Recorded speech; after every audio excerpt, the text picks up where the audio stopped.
The topics and opinions expressed on the following show are solely those of the hosts and their guests and not those of W4WN Radio, its employees, or affiliates. We make no recommendations or endorsements for radio show programs, services, or products mentioned on air or on our web.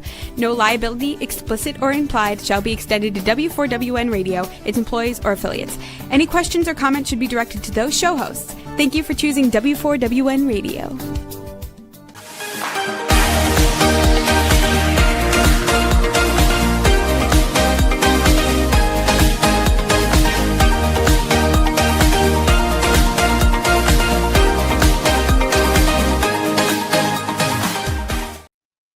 Hello and welcome to Fearless Fabulous You. I am your host, Melanie Young, and we are in the last month of 2025, December 2025. So we just cleared Thanksgiving. I hope everybody had a great Thanksgiving, and we are now heading into that interesting time of the year because it's the happiest time of the year, the most beautiful time of the year, the jolliest time of the year. And the magical time of the year, and everybody's sparkling and shining and glittering, and everybody's feeling gay, right? Nah, not really. I was reading about the holidays because not everybody feels that holly jolly time. In fact, this is kind of creepy, scary. I just read that almost 49%, or over 40% of Americans say they're feeling more stressed in 2025 over the holiday season than last year, 2024, which is like maybe high 20%, 28% in the 20, almost double. So almost double of Americans are feeling more stressed this year. That's kind of scary, but there are reasons for that. And they're fairly standard, and you may have felt them. I know I have, so I'm sharing because I care. The key holiday stressors, one is grief. 48% of people say grief is a holiday stressor because maybe you have lost a loved one, or maybe you're like I did in 2022. I was caregiving my dying mother over the holidays, and it was a grim, not a fairy tale. It was a grim reality. My mother died on December 22nd, 2022. So my Christmas holiday just sucked. That's all I'm going to say. I had to pick out her coffin on Christmas Eve and plan for a December 27th funeral because we had to clear the holidays. And so my husband, Dave, and I probably had one of the saddest Christmases ever. Last year, it seems like, and I don't want this to be a Debbie Downer because just so you know, I'm going to talk about how to turn it around, but I'm setting it up. It seemed like for many, many years, David, my husband, and I spent a lot of last Christmases celebrating. What's a last Christmas? Maybe you're feeling it. Well, you got to go home to see mom or dad or grandma. It could be their last Christmas. God knows we spent so many Christmases apart. David would go see his mom in Florida so she wouldn't be alone. I would see my mom, who both widows, in Tennessee. So David and I actually never shared a lot of Christmases together because we were busy spending what could be the last Christmas, or wanted to brighten up our mother's Christmases. So there was a Florida, Tennessee thing, and then we'd meet afterwards to go celebrate New Year's and our birthdays together. Last Christmas was my mother-in-law's last Christmas. David and I were living in New Orleans, and we canceled plans to do a big trip for New Year's. We stayed local. We drove to Jacksonville to spend what we thought might be the last Christmas with his mother, Sally. She fell the next day and was hospitalized for 2 weeks. And it was her last Christmas. She died in September of this year. We're both glad that we made the decision to spend our last Christmas. But I said to David this year, this is our first Christmas where we're not having a last Christmas. This is actually the first Christmas where we are untethered and free to just create our own Christmas traditions in our new adopted home of New Orleans. So we should be feeling gay. But, last night started what I call the holiday stress period, because I think about my family. I think about all the loved ones we've lost over the holidays, many of whom we lost over the holidays, literally. I think about the pressure to go out and spend money. I think about all that. And then I said, self, You don't have to do anything. You can create your holiday spirit with the spirit you have and enjoy it the way you want. You don't have to follow anyone's rule book on how to enjoy the holidays. And that's what I want to tell you, how to keep your cool during the Yule and define your own holiday spirit your way, and how to take care of yourself so that you are cool, calm, and collected, because we want you to have a cool Yule. And I'm saying this as I talk to you. I think of some of my friends. I have 2 friends who just lost their beloved dogs, and I know they're sad. So the first thing I do around this time of the year is I don't think inward and stare at my navel and what was my year like. I stopped doing that. I used to reflect all the time. I go, what was my year like? Was it good? Was it bad? What can I do better? How can I make things better for myself? And the first thing I did is I tossed all that away because I'm no longer here to achieve and slay the world and whatnot. I achieved. It's great. Life is good. I'm here to just enjoy life and bring joy to my friends who may be feeling less joy this year. So the first thing I do is I pick up the phone and I call a friend. Dave and I love to just pick up the phone and call a friend and have a conversation with someone we haven't talked to a while, because nothing beats that more than scrolling and posting and whatnot. We used to send out Christmas cards. Love doing that, but we are not doing that now because postage is expensive. And I just spent, my mother would send out cards every year, and we'd have a tradition of I'd drive her to the post office and she'd pick out her little Christmas stamp. And my job was to put the stamps and help her fill out the cards. And in her last couple of years, when she could no longer write because she had crippling arthritis, I helped her do her cards and post them. And it was great. But when she died, there were hundreds and hundreds and hundreds of Christmas cards, so many that I had to sell them or throw them out, and I hate waste. So I have a little aversion now to buying Christmas cards because I was swallowing and drowning in them when we were cleaning out our house. So what I do instead is I call people and say, I want to tell you that I'm thinking about you and how much I enjoy you or miss you or whatever I can say positive. If I know they're grieving or they're having a different time, I'll maybe send them a little gift, or maybe they'll get the card with a little personal note, but I keep it simple. Keep it simple.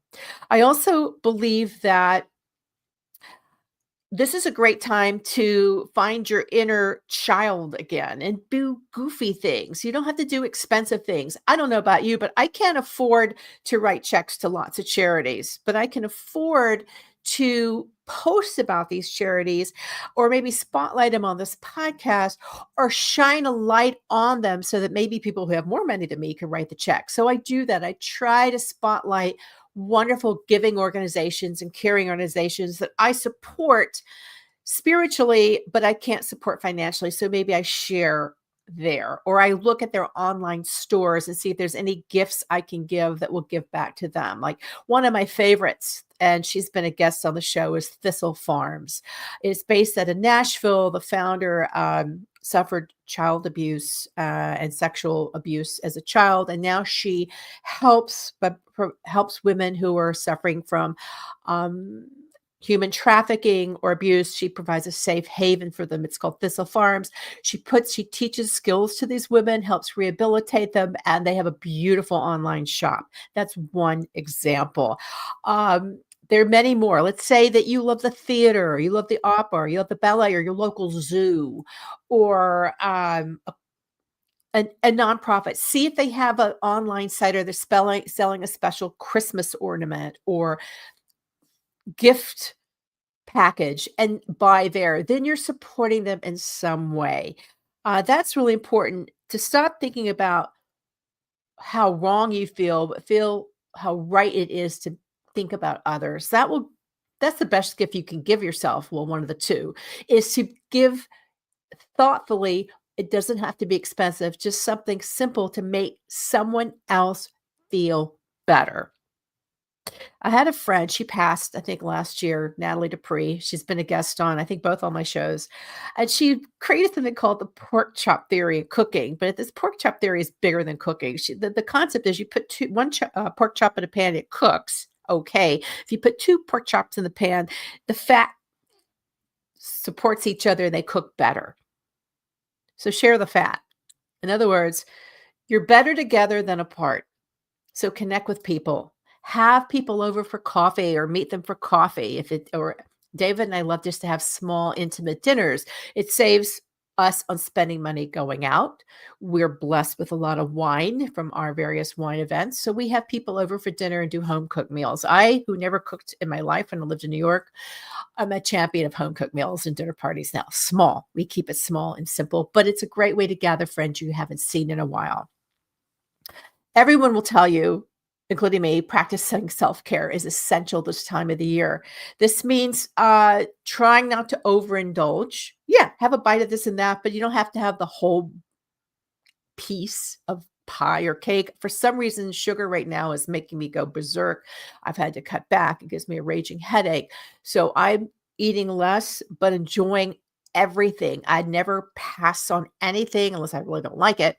And I never talk about your weight or how will I get this weight off. Don't worry about it. Just let it go. If you're healthy, just enjoy the fact you're healthy. Take more walks, enjoy nature. Even if it's cold, bundle up and enjoy it. Go to the library. If you don't have a library card, get a library card. It's the best thing ever. I go to the library, I pick up books, I curl up and read. I've gotten, when the weather cools down, even here in New Orleans is cooler, I drink tea or tisanes and I curl up with the book. And it just feels so relaxing. Or I sketch or I write. I have my diary in front of me right now, my journal. I'm not going to hold it up because it's hard, well, a little bit, but I keep a journal and I write. And I actually wrote my guidelines for self-care and keeping your cool during the Yule, not only for myself, for you. So the first was practice self-care. Take walks, stretch. When you get up in the morning, stretch your body because it's probably tight in the cold and sleeping. Stop. If you're still working, stop. Set a timer to stop at a certain time and let it go. It's okay to work less. I know some people have to work harder. Maybe they have multiple jobs. Just create a time, carve out a time that's your time and you're not working or scrolling, just your time. And give yourself a daily treat, a reward for anything. It could be as simple as slathering yourself with a luxurious moisturizer that's probably sitting on the back of your shelf. As I said, curling up with a library book or a book and tea. Uh, if you like to cook, make a recipe. I just like to take walks and I love to read interesting books or articles where I can lose myself in it. I'm a journalist at heart. I love to read wonderful writing. Maybe listen to an audiobook or a podcast, whatever it does to feel good. Maybe you just want to go get a great mani-pedi or go to the local store and have a makeover. That's another thing to do to treat yourself. Just do something every day to make yourself feel great. If you're not working and you're retired or choosing not to work, volunteer. A lot of nonprofits and charities right now have had massive budget cuts and could use your amazing personality and talents and knowledge to help them. Whether it's an animal shelter where you could help them take care of animals. Maybe it's your local ballet where they need people to help sell, Christmas ornaments during an intermission. Maybe it's a holiday party or a big fundraiser where that you can't write that big check, but maybe you could help sign people in or be at the membership booth. There's lots of ways that people can use you as a wonderful volunteer where you can be a part of the festivities without having to write a check. So think about that. Another thing I've started to do is take a nap. My late mother-in-law used to take 13-minute naps, 13, and then she increased to 20 when she got like up in her 90s. She died at 92. Take a little nap or just lie down with your eyes shut no sound or maybe music and just sit and be quiet because we're always going, going, going. The holidays are like, we got to go, get the house clean. We got to decorate. We've got to go to parties. We have to buy gifts. Dave and I stopped giving each other gifts many, many years ago. We share experiences. For me, that's a gift. I do spend money on travel. It's my passion. It's our birthdays. December 27th is David's. Mine's January 1st. So I know if I can give ourselves something special to ring in a new year for us age-wise, as well as, annually a new year, I do it. It doesn't always have to be extravagant. Last year, we drove to Jacksonville to be with his family and his mother's last Christmas, and we ended up driving back to New Orleans and just having a fun time here. We're doing a bit more this year, going on a bucket list trip to Portugal because I want to do something different. And that brings me to do something different. Just do something out of the ordinary. Even if you don't like it, you tried it, but it'll lift your spirits to say, I did it. Nurture your senses. So nurture your body by exercising, stretching, adding that extra moisturizer if it's dry out.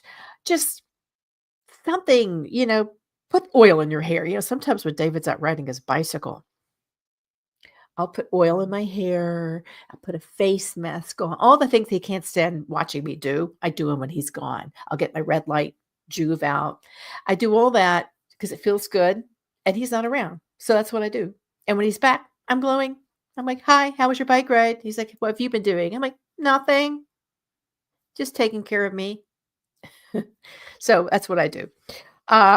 If you live alone, lucky you. You can do all those things whenever you want. And there's no one there to go, what are you doing? Nurture your senses. I love listening to music. We have a station here that actually you can listen anywhere called WWOZ. It's a New Orleans-based jazz.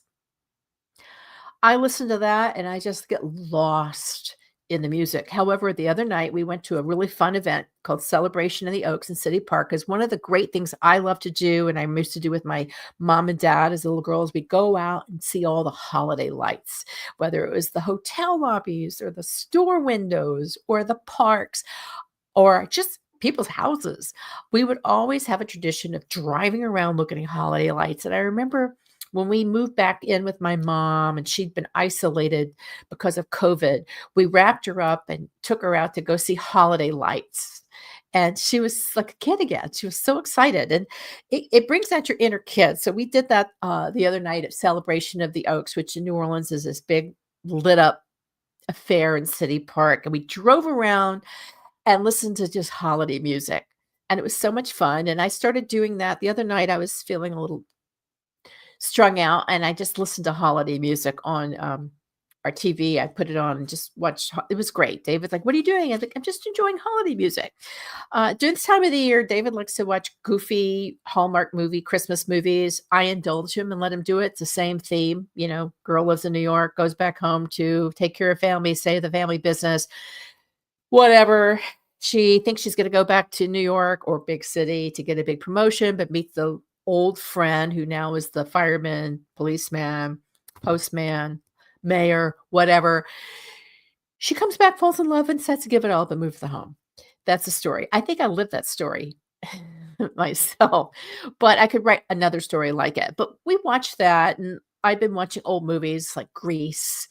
I love John Travolta and Olivia Newton-John. I have my favorite holiday movies. You probably do too. Mine is Love Actually and Four Christmases.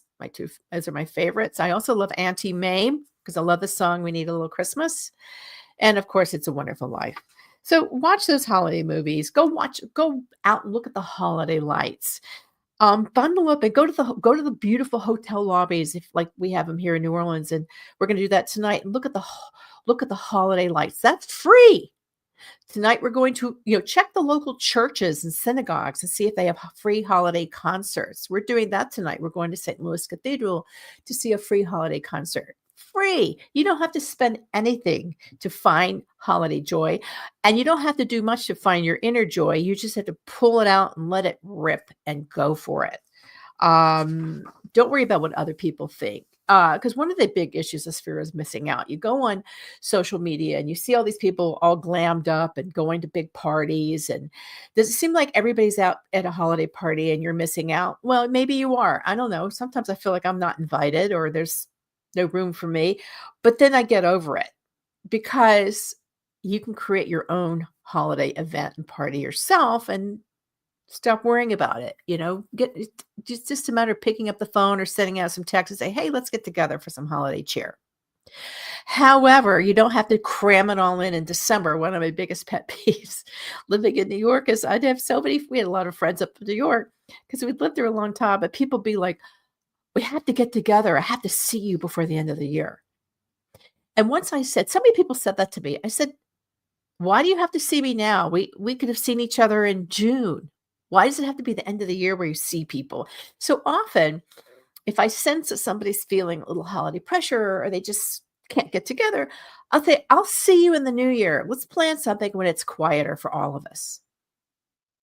It shouldn't just be all crammed into December or the last 2 weeks of the year. Spread out all that joy. You don't have to do it at the end of the year. And if you really do feel alone, Meetup.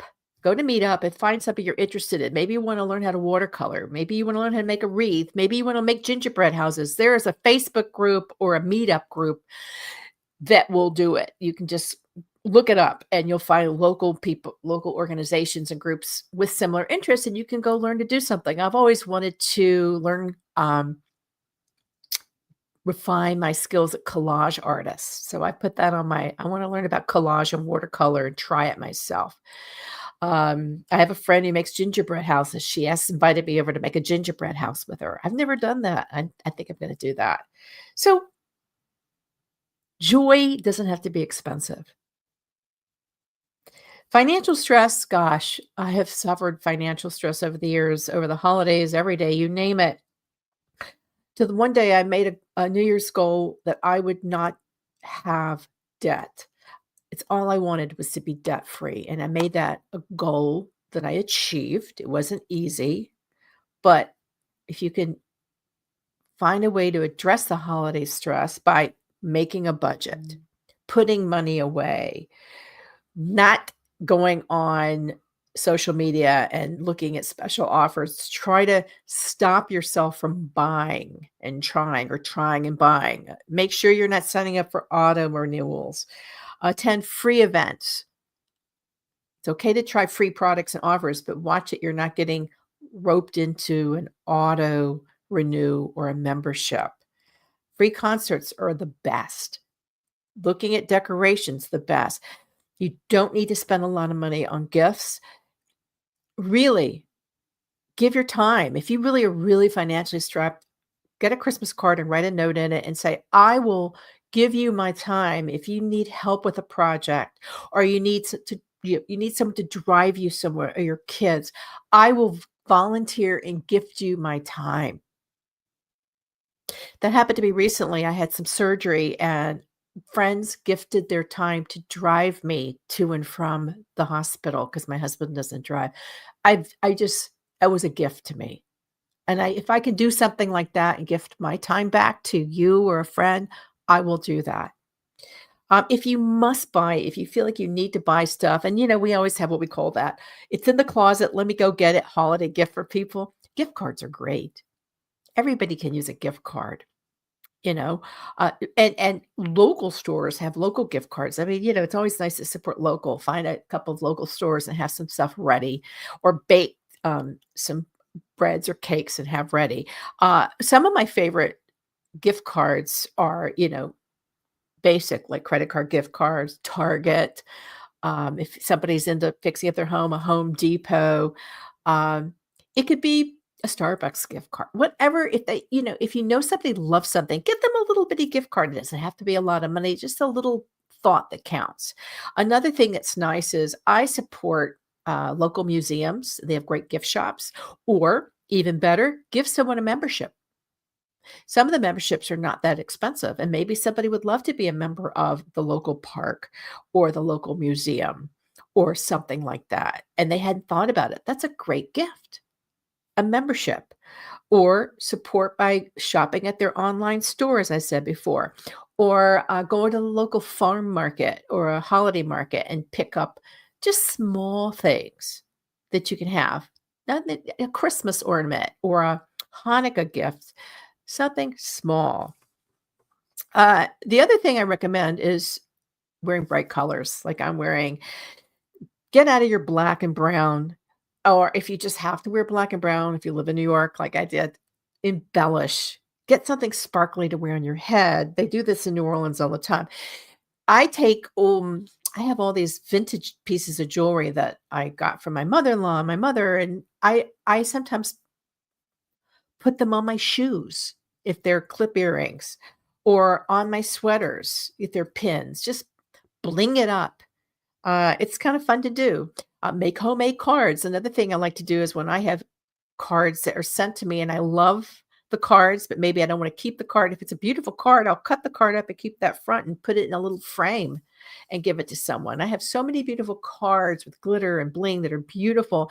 And I'll put a little note on the back of that front of the card. I've already taken off the other back, and I'll put in a frame for someone. It's so much fun. I think that's a great thing to do. Um, Games.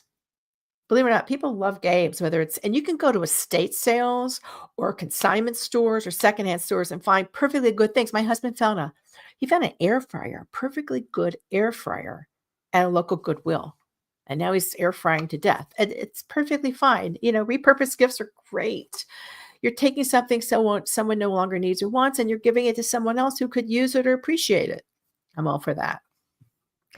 If you can't afford to travel, there's a lot of, Travel Tuesday, good, everything points to travel. Maybe you can't. Maybe this isn't the year, but become a tourist in your own hometown.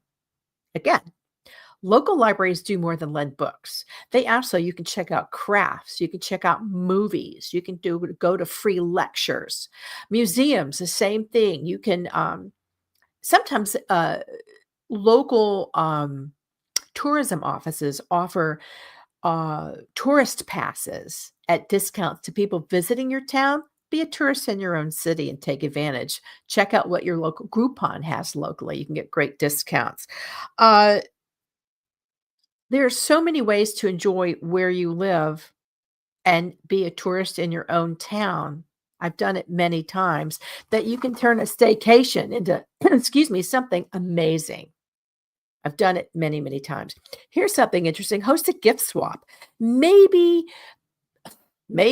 like many people I know were like, I have too much stuff, or my mother and parents left me a house with too much stuff. This is a great time to create a gift swap, or I call it a swag sale. You can say, bring something that you no longer sparks joy for you, but you'd like to gift, and just swap out and do it with coffee. And people can also bring, it could be a covered dish and have a gift swap. That's a lot of fun.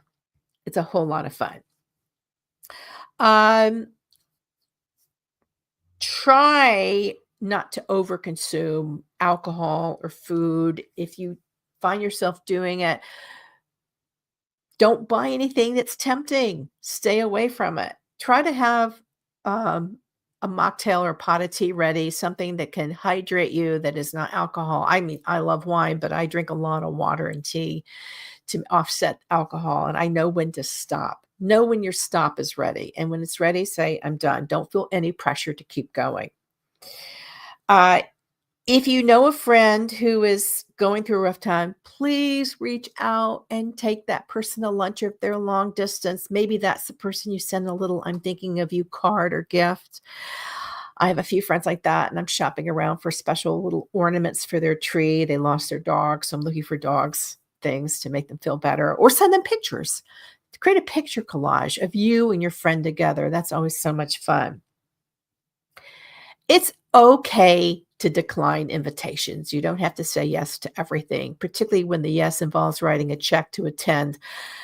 Come to this holiday lunch. It's $150. Come to this. It's okay to say, I'd love to, but I have other plans. Even if your other plans are curling up and reading a book or watching a Christmas movie or doing nothing, if you're not comfortable going, or you feel it's going to stress you out because you are writing a check to have that joy, then don't do it. Nobody's holding a gun to your head saying, and I hate that phrase, nobody's forcing you to go out and do things. And you shouldn't feel like you have to do them because you're missing out. Do it because you want to. Do say yes to people who may not be around or available. If you have friends in town, try to see them. You don't know when you're going to see them again. Try to say yes to things that are going to be fun, or maybe you haven't seen these people in a long time, or maybe it's a new experience. I always hated the fact, and I do have my regrets, and one was that was too busy working to see people or visit them. They'd send me invitations to come visit, and I'm like, "No, I can't fit it in." Well, now I have a lot of time, and I'd love to fit in. The invitations may be different, but I do try to accept invitations to things where I feel I could meet new people, have a great experience, be a part of something. I don't have to be the life of the party, but I'd like to have the party to have life for me. Create your own holiday ritual. For Dave and I this year, that's kind of a new thing because, as I said at the beginning of the show, we've been focusing on spending last Christmases with our mothers for a long time.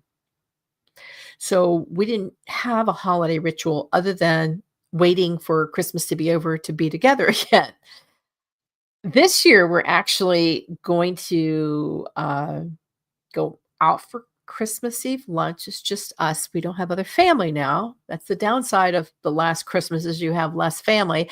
But we're going to create our own rituals. We're going to have a little holiday lunch, and then we're going to have Christmas Eve at home. And then actually on Christmas Day, which is for us a quiet time, we're actually flying because David's birthday is the 27th, and I always like to land on the 26th wherever you are so that he has a great birthday. That's our current holiday ritual. Besides just going out and enjoying the local beauty that we live in and going to watch all the decorations, which I just get excited like a kid about. So slow down, celebrate, but celebrate at your pace. It's not a race. It's not about who has the biggest and brightest holiday and is giving the biggest and brightest gift. If that is stressing you out, stop scrolling. Don't watch TV shows that are encouraging you to shop. I don't know about you, but I'm tempted to buy everything. I saw something today on CBS Morning, and I was like, I really want that Dennis Basso recharger at $49. But do I really need a Dennis Basso charger at $49? No. Do I really need half the stuff I bought and have returned over the past week because of special offers? No. And I've spent a lot of time returning stuff. So I'm trying to get off the computer other than to read and do my work and post and write. I keep a journal, as you can see. I write everything in it, including all my notes that I'm talking to you about now. I find it very centering. Maybe you're an illustrator and you want to illustrate. Find something that stirs your creativity and your thoughts that you can put on paper and print something. I think it'll be good to clear your head. As for family, which is a big stressor, as I said, the top stressors are finance, grief, feeling lonely. I've touched all of those, and family. I have this to say. Family tensions are tight. David and I visited different people for Thanksgiving, and we chose to let families be together because let them work out their topics. We don't need to be the extra people there who are not part of the family. However, as my own family becomes fewer and far between, I've learned to, as my late mother would say, friends are the family you choose to hold close. So I've learned that even though I no longer have parents and siblings, I've never had, and my family is few and far between. And David has family, but nope, really it's us. I've learned to cherish the people that I hold close, including my friends and who I consider family. And I've cherished that. So I don't have family issues other than I don't have much family. But I've solved that by creating friends who are like family for me. So don't let family touch nerves. Enjoy them while you have them because they won't be there forever. And then choose your friends who you consider family and cherish them and hold them close. And hopefully they'll be with you for a long haul. That's what I hope. Anyway, I'm going to be taking some downtime over the holiday to focus on some of my rituals that I just talked about and do some traveling. So I want to wish everyone who is following me a fearless, fabulous holiday. I hope that it is calm and centering and that you find the joy you want and you keep away the tension and stress you don't need. And you maybe follow some of the tips I've provided. And if you need to reach out and talk to someone, do it. And above all, keep your cool during the Yule. It's just a couple of weeks out of an entire year. And then remember that the holidays may only come once a year, but you can make a holiday any day you want. You don't need to set dates to celebrate.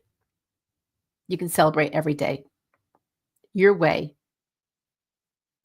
And as I always like to say, make sure that whatever you choose is on your terms and not on the terms and criteria that other people set for you. Do it your way and always choose fearless and fabulous. Happy holidays. Thank you.